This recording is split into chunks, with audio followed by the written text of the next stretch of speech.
नमस्कार दोस्तों, आपका हमारे YouTube चैनल भक्ति ज्ञान त्योहार में स्वागत है। आज मैं आपको दशा माता की कहानी सुनाने जा रही हूँ। एक समय की बात है, किसी गांव में एक ब्राह्मण ब्राह्मणी रहते थे। उनके कोई संतान नहीं थी। ब्राह्मणी होली के बाद से 10 दिनों तक दशा माता की कहानियां सुनती थी और 10वें दिन दशा माता की पूजा करती थी। दशा माता की कृपा से उनके यहाँ एक लड़की ने जन्म लिया। कुछ समय बाद ब्राह्मणी की मौत हो गई। ब्राह्मण बस्ती में भिक्षा मांगने जाते थे। वह अपनी बेटी को बोलकर जाया करते थे कि खिचड़ी बना लेना, सब्जी बना लेना। उनके घर के सामने एक कुम्हारिन रहती थी।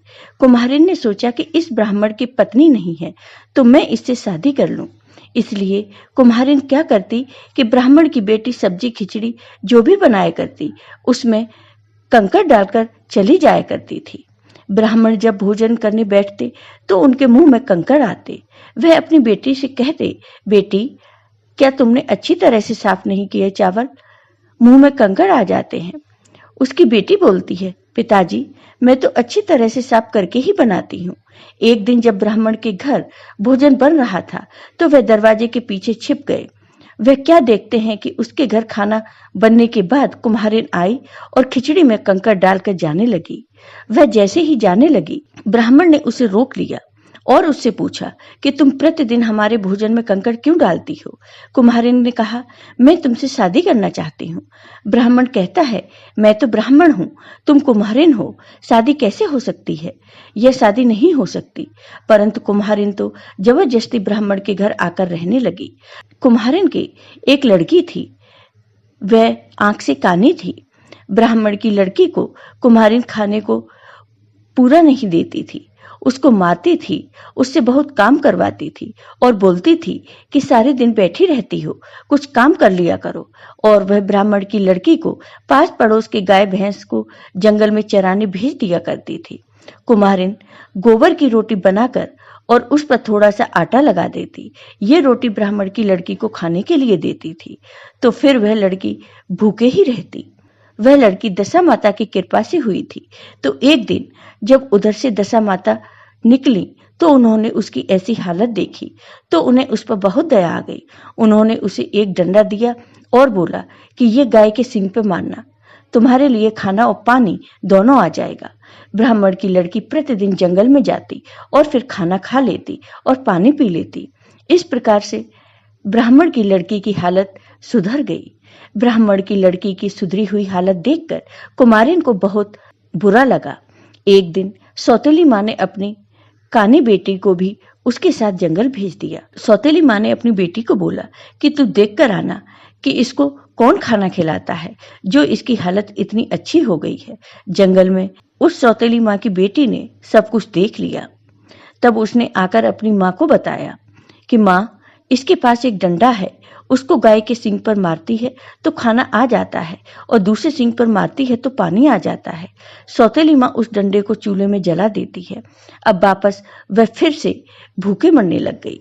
एक दिन ब्राह्मण की लड़की जंगल में बैठी हुई थी और एक सांप उसके पास से जा रहा था। सांप उसे बोला, बेटी तुम डरो मत, मुझे सफेरा पकड़ने आ रहा है, मैं यहाँ कुंडली मारकर बैठ जाता हूँ, तुम मेरे ऊपर अपना ये दुपट्टा डाल दो। सफेरा जब उधर आया तो उसने लड़की से पूछा कि इधर कोई सांप आया है क्या। लड़की ने कहा, इधर तो कोई सांप नहीं आया। सांप लड़की से बहुत खुश हो गया। उसने कहा, तुम्हारे ऊपर कोई भी मुसीबत आए तो तुम मुझे याद करना। थोड़े ही दिनों में वह भूख के मारे बहुत कमजोर हो गई। दशा माता ने सोचा कि इस बार ऐसी वस्तु देती हूँ इसको जो हमेशा इसके पास रहे, नहीं तो यह भूखी मर जाएगी। तो इस बार दशा माता ने उसको वरदान दिया कि एक मुट्ठी खोलेगी तो खाना आ जाएगा, दूसरी मुट्ठी खोलेगी तो पानी आ जाएगा। एक दिन वह चैत्र महीने की धूप में गाय चरा रही थी। धूप और थकान के मारे जब उसने खाना खाया तो उसे वहीं नींद आ गई और वह मुट्ठी बंद करना भूल गई। तो उसके पास खाने का ढेर हो गया और पानी का ढोरा बहने लगा। उसी समय एक राजा वन में शिकार खेलने आए। उन्हें बहुत तेज प्यास लगी थी। वो ठंडा पानी राजा के पास से बह रहा था। राजा ने पानी पीकर अपनी प्यास बुझाई। राजा ने अपने सैनिकों को भेजा कि इस उजाड़ वन में कोई कुआं, बावड़ी, नदी कुछ भी नहीं है, तो ऐसा ठंडा पानी कहां से आ रहा है, पता करो। नौकर जब देखने गए तो क्या देखते हैं कि लड़की सो रही है और उसके पास खाने का ढेर पड़ा है। उसके एक हाथ से पानी आ रहा है। घोड़े की पैरों की आवाज से वह जाग गई और मुट्ठी बंद कर दी। उसकी मुट्ठी बंद करते ही वो सब खाना पानी गायब हो गया। राजा ने सोचा कि ऐसी लड़की से शादी करनी चाहिए। लड़की से इस बारे में पूछा तो उसने कहा, मैं नहीं जानती, मेरे पिताजी मेरी शादी करेंगे। राजा ने सेवकों को उसके पिताजी के पास भेजा कि इसके पिताजी को बोलना कि तुम्हारे को जितने रुपए पैसे चाहिए वो ले लो और तुम्हारी कन्या की शादी राजा से करा दो। ब्राह्मण ने अपनी लड़की की शादी राजा से कर दी। शादी करके वह राजा के महल में पहुंच गई। जब वह परिंदे जाती तो पानी भर जाता, रसोई में जाती तो तरह तरह के भोजन तैयार हो जाते। उसके आने से पूरा महल खुश हो गया। सब बोलते, हमारे कितनी अच्छी रानी आई हैं कि हमारे सब काम हो जाते हैं। 9 महीने बाद उसके एक लड़का हुआ। लड़का होने के कुछ दिनों बाद उस सौतेली माँ ने ब्राह्मण को उसकी बेटी को घर लाने के लिए भेजा और कहा कि शादी के बाद वो एक भी बार यहाँ नहीं आई। अब तो उसके बेटा हो गया है।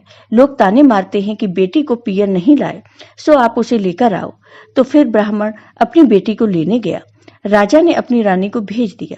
इधर सौतेली माँ ने अपनी बेटी को समझा दिया कि वो आए तो उसको बोलना, जीजी भाई आप थक गए हैं, चलो अपन कुएं पर नहाने चलते हैं, और उसके कपड़े जेवर खुलवा देना। ये बोलकर कि ये खराब हो जाएंगे तो बोलना कि पुराने कपड़े पहनकर नहा लो, नहाकर फिर से अच्छे कपड़े पहन लेना। जैसे ही वह कुएं में उतरे तो उसे कुएं में धक्का मार देना, जो वह पानी में डूबकर मर जाएगी, और उसके जेवर कपड़े तू पहन लेना। जैसे ही वह कुएं में उतरी, सौतेली बहन ने उसे धक्का दे दिया और वो गिर गई। गिरते ही उसने अपने नागराज को याद किया, हे नागराज मेरी रक्षा करना। उसकी प्रार्थना करते ही नागराज आए और उसे झेल लिया, डूबने नहीं दिया। उसे नाग के फन पर बिठाकर नागलोक ले गए और कहा कि यहाँ पर सभी तरह के नाग रहते हैं। उन नागों में कई नाग तो 9 फन वाले हैं, सो तुम जाकर बोलना कि दो दो भाई सा नमस्कार, दादो भाई सा नमस्कार। नागों ने सोचा, चलो एक बहन मिल गई। वह प्रतिदिन नागों के लिए कढ़ाई में ढेर सारा दूध गर्म करती, फिर दूध ठंडा करती और एक घंटी बजाती। घंटी बजते ही सभी नाग आकर दूध पी लेते। एक दिन रानी के सिर से घंटी हिल गई। उस समय दूध गर्म था। नाग आए, उन्होंने पिया तो उन सभी की जीभ जल गई। नागों ने सोचा कि आज इसने हमारी जीभ जलाई है, आज शाम हम इसको खा जाएंगे। तब नागराज को पता चला तो उन्होंने रानी से कहा, बेटी आज ऐसे बोलना, आबो मारे खांडिया बांडिया बीर, बीर पैरावे दखनी रो चीर, चीर फाटे चढ़ के, बीर फरे दड़ के। नागों ने सोचा अपनी बहन तो अच्छा आशीर्वाद दे रही है, आज इसको नहीं खाएंगे। उधर राजा अपनी रानी को लेने जब ब्राह्मण के घर गए तो कुम्हारिन ने रानी के कपड़े और जेवर पहनाकर अपनी बेटी को राजा के साथ भेज दिया। अब वह घूंघट नहीं हटाती, कहीं राजा को पता न चल जाए। दासियों ने उससे कहा, रानी सा पंडेरे पधारो। तो उसने कहा, क्या करूं, पानी भरूं। रानी सा रसोई में पधारो। तो उसने कहा, क्या करूं, खाना बनाऊं। सब कहने लगे, ये तो पहले वाली रानी सा नहीं है। राजा ने कहा कि एक गुड़ती सिलाकर एक तरफ इस कानी को भरना और दूसरी तरफ बड़े बड़े पत्थर भर के काले बैल के ऊपर रखकर इसके घर पर नीचे इसको डालकर ऊपर पत्थर डाल देना। सेवकों ने पूछा कि ब्राह्मण का घर कौन सा है। सेवक उसके घर पहुंचकर बोले, यहाँ डालो, यहाँ डालो। कुम्हारिन तो बहुत खुश हो गई कि मेरी बेटी ने जाते ही मेरे लिए खूब सारा धन भेज दिया। परंतु जैसे ही उसने खोला उसमें उसकी बेटी निकली। बेटी को देखते ही वो बोली, अरे बेटी तुम यहाँ कैसे। तब उसकी बेटी बोलती है, माँ तुमने तो मेरे हाथ पैर तुड़वा दिए। एक बार की बात है, दिवाली का त्योहार आया तो ब्राह्मण की बड़ी बेटी नागलोक में उदास बैठी थी। उसको उदास देखकर बाशक राजा ने पूछा, बेटा क्या बात है, तुम उदास क्यों हो। तब वह बोली कि दिवाली का त्योहार आया है, कुंवर को कौन तैयार करेगा। बाशक राजा ने कहा, मैं पाइप पर लटक जाऊंगा और तुम कमरे में चली जाना। वह कमरे में गई, कुंवर को दूध पिलाया। नागराज ने नए कपड़े दिए, वो कुंवर को पहनाए, उसके काजल लगाया और दूध पिलाकर वह फिर लौट आई। जब रानी वहां गई थी तब राजा को नींद आ गई थी। राजा ने सुबह देखा कि कुंवर तो खेल रहा है, नए कपड़े पहने हुए हैं। राजा यह देखकर बहुत खुश हुआ कि इसका मतलब रानी कहीं ना कहीं जरूर है। होली पर भी कुंवर के कड़े कंठी पीले कपड़े सिलाकर ले जाने लगे। उधर राजा ने भी सोचा कि होली पर भी रानी जरूर आएंगी। राजा अंगुली पर चीरा लगाकर उसमें नमक मिर्ची लगाकर बैठ गए ताकि उन्हें नींद नहीं आए। रानी आई। राजा बोले, रानी आपने मेरे साथ धोखा किया है। तब रानी बोली, आपने धोखा दिया है, मैंने आपको मना किया था मुझे पीहर मत भेजो, मेरी सौतेली माँ है, फिर भी आपने मुझे भेज दिया। राजा बोलता है, अब यहीं रुको रानी। तब रानी ने कहा, मेरे साथ मेरे पिताजी हैं, वो नाग हैं, आपको भी खा जाएंगे। आप बोलना कि ससुर जी खम्मा घड़ी। बासक राजा बोले, जीवो जमाईसा, जीवो जमाईसा। बासक राजा को भी अपने साथ नागलोक ले गए। थोड़े दिन नागलोक में रहने के बाद राजा बासक राजा से कहते हैं कि अब आप रानी को मेरे साथ भेजने की कृपा करें। बासक राजा कहते हैं, यह तो मेरी बेटी जैसी है, जैसे बेटी की विदाई करते हैं वैसे ही सब हम अपनी इस बेटी की विदाई करेंगे। राजा अपनी रानी को महल में ले आते हैं। कुमारिन को जब यह सब पता चलता है रानी अभी भी मरी नहीं है, तो वह ब्राह्मण को वापस उसे लेने के लिए भेजती है। वह ब्राह्मण से कहती है कि बेटी की बहुत याद आ रही है, सो आप उसे लेकर आओ, और वह साथ में जहर के लड्डू बांध देती है। लड्डू खाएगी तो वह मर जाएगी। राजा पहले की सब बात भूल जाते हैं और रानी को ब्राह्मण के साथ फिर भेज देते हैं। दास दासी और रनवास वाले सब परेशान हो जाते हैं। इस बार उस सौतेली माँ ने पिंजरा बनाया। वह अपनी बेटी को कहती है, जब अच्छे गहरे पानी में जाए तब तू रस्सी छोड़ देना ताकि वह बच न सके। रानी अपने पीहर आ जाती है तो उस सौतेली माँ की बेटी बोलती है, आओ जीजी बाईशा, चलो आप अपन नहाने चलते हैं। इस बार अपन नदी पर नहाने जाएंगे ताकि गिरने का डर नहीं रहे। यह पिंजरा भी बनवाया है जो आप कहीं नहीं गिरोगे। जेवर और अपने कपड़े उतार दो और ये पुराने कपड़े पहन लो। जब थोड़ी दूर पिंजरा गया, सौतेली माँ की बेटी ने यह कहकर रस्सी छोड़ दी, यहाँ पानी अच्छा गहरा है। रानी की तो दशा माता इष्ट थी। जो लकड़ी का पिंजरा था वह सोने का हो गया। अब वो पिंजरा बहता बहता बहुत दूर तक चला गया। एक शहर आया, वहां नदी के पास ही राजा का महल था। वह राजा नदी की तरफ देख रहा था। उसने अपने सैनिकों को बोला कि वो नदी में कुछ चमकीला बह रहा है, उसे निकाल कर लाओ। उसके अंदर जो है वो मेरा है, बाहर वाला तुम्हारा है, वो लेकर आए। उस राजा ने अपनी रानी से कहा कि देखो, मैं अपनी बहन लाया हूं। उस राजा के यहाँ जब वह रसोई में जाती तो खाना बन जाता और परिंदे में जाती तो पानी भर जाता। सब रनवास वाले तो बहुत खुश हो गए कि राजा की बहन तो अच्छी आई है, कुछ काम नहीं करना पड़ता। उधर वो राजा रानी को लेने गए तो कुम्हारिन ने वापस अपनी बेटी को रानी के कपड़े और जेवर पहनाकर भेज दिए। सौतेली माँ की लड़की बोलती नहीं थी तो राजा ने सोचा कि रानी नाराज हो रही है। राजा ने जब उसकी शक्ल देखी तो बोले, यह तो वह कुम्हारिन की लड़की है। राजा ने वापस गुड़ती मंगवा कर उसे भेज दिया और सेवकों को बोला कि इस बार इतने बड़े पत्थर इस पर पटकना कि यह जीवित नहीं बचे। कुम्हारिन की बेटी को नीचे डालकर उस पर बड़े पत्थर डाले। कुम्हारिन की बेटी कहती है, माँ तुम्हें तो धन भाता है, पर मेरी हड्डियां क्यों तुड़वाती हो। राजा ने सोचा कि रानी तो अब जीवित नहीं होंगी, तो उसने संन्यास ले लिया। राजा अपने शहर से निकले। वो अलग अलग जगह जाते, सबके सुख दुख की बातें सुनते और समाधान करते।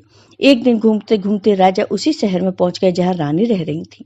राजा एक आश्रम में बैठ गए और जो भी दुखी लोग उनके पास आते उनके दुखों का समाधान निकालते। सब लोग कहते हैं कि कितने अच्छे साधु बाबा हमारे शहर में आए हैं। सब लोग अपना दुख लेकर आश्रम में जाने लगे। उस शहर के राजा के कानों तक भी यह बात पहुंची। राजा भी आश्रम में गए, अपनी बहन को भी जबरदस्ती ले गए। रानी ने मना कर दिया कि मुझे कुछ नहीं बताना। साधु बाबा ने पूछा, क्या परेशानी है बताओ। रानी बोलती है, मेरी मुसीबतों की तो गिनती ही नहीं है, अनगिनत परेशानियां झेली हैं। छोटी थी तब माँ मर गई, सौतेली माँ आई, वो मारती पीटती थी, खाने को नहीं देती थी। मेरे पिताजी ने मेरी राजा से शादी करा दी। रानी पूरी बात बताने लगी, बताते बताते रोने लग गई। साधु बाबा ने कहा, वाह बस, अब मैं समझ गया। वह रानी से कहता है, आपके कारण ही मैंने संन्यास लिया है। उसने राजा से कहा कि आपकी बहन को हमारे साथ भेजने की कृपा करें। राजा बोले, ऐसे कैसे भेजें? ये तो हमारी प्यारी बहन है।